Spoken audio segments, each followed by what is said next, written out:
The way he leaps off of rooftops and flips backwards to face the camera before falling into a headfirst dive is just full of the exaggerated swagger of a black teen.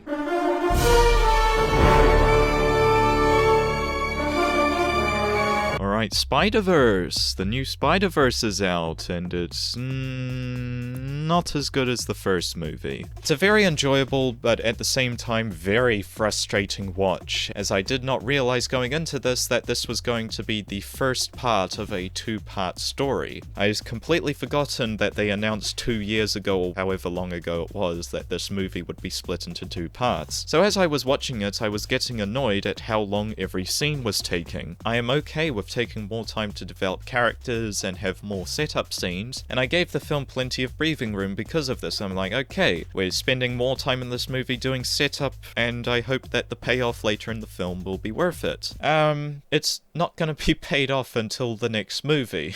Go into this movie understanding that this is the first half of the story. Do not be like me and only realize this 20 minutes before the film finishes. Your experience will be greatly improved with this knowledge in your head. Anyway, this film has really great animation. I'm not as much of a fan of it as I was in the first movie. Maybe that has something to do with the novelty wearing off. I don't know. I just preferred the more consistent comic booky style in the first movie. There are moments in this film that do have some really great animation. I particularly like how they were able to blend several different animation styles into the same frame. This film is very visually interesting to look at, and I'm sure it would look great if there weren't so many scenes that looked like they were meant to be in 3D. I'm not sure if this film is meant to be a 3D film or not, because there were several outlines of characters where you could see the double reflection that is used for watching in 3D. I don't know why that was on my particular screening, or if that's just genuinely a part of the art style. It was a little annoying. Maybe this is also in the first movie, but I don't remember noticing it as much as I did in this film. The music in this film is okay. There was one part of the score I really liked. It was when a certain character gains access to certain powers that I'm not going to spoil. I'll just say that I really liked the hand-drawn style and how overdone it was. It made it feel very creepy, and the music that accompanied it made it stand out.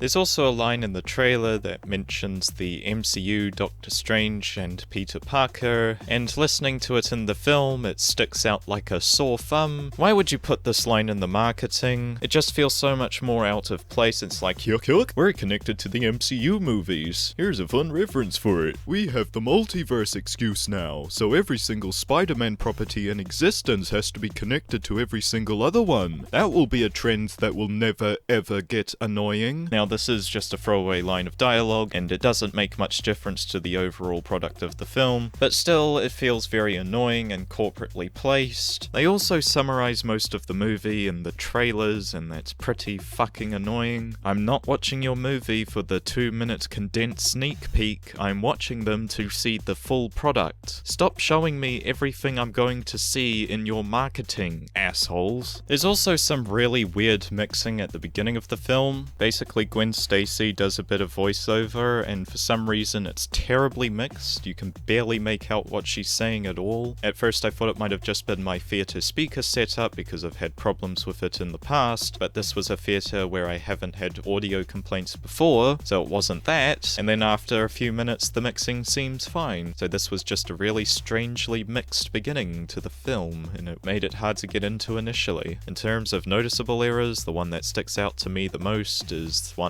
where Miles and Gwen and his mother are talking, and then Gwen goes off and does something, and then Miles and his mum have a talk for like 5 minutes, and then Miles goes and follows Gwen, and then for some reason he's able to catch up with her immediately, as if she were waiting around the corner, and the film makes it clear that she does not know that Miles is following her. So the pacing and consistency of that sequence of events was very off. Miles should not have been able to catch up with Gwen so easily when he spent so much time not following her initially. There's a couple of scenes where the spider sense thing doesn't work properly, where characters with the spider sense get hit when they should have been warned about it. That was a bit inconsistent. I'm going to talk a little vaguely about the ending of this film, so if you really want to have absolutely no idea what's going to happen, then I suggest skipping off this video now. But there were so many points that this film could have ended. The reason that I realized this was going to be a two-parter is that the characters started listing what their motivations were and what their goals were going to be. They started talking and acting as if they were setting up what they were going to do in the next film, and that kept happening over and over again. There were multiple points where this film could have ended, and it just didn't. It just kept going, and I was like, okay, whatever you're showing me better be good, because I'm starting to get really annoyed by how many times you're baiting me with the end of the film and just keep going. And I feel as though that the reveals that happen at the end of the film were pretty good. I like how they were communicated, and they set up interesting starting points for the next film. I just wish the film didn't pretend it was ending like 5 different times. Pick a point to end your movie and stick with that. Don't do this thing where you're like, oh, we're ending it now, we're ending it now, we're ending it now, we're ending it now. Oh, there's still a little bit to go. Keep watching, keep watching, keep watching. Now, as for overall thoughts of the film, I thought it was fine. I watched it as if it were its own standalone film, and I feel like it dragged quite a lot. It was not paced particularly well, and I was starting to feel as though lots of scenes were dragging and going on for too long. Knowing that this is the first part in a 2-part story, I now have to wait until the second film comes out before I can judge the overall writing quality of this film. I think that stories that have to be segmented into multiple movies should at the very least make each of those films stand on their own.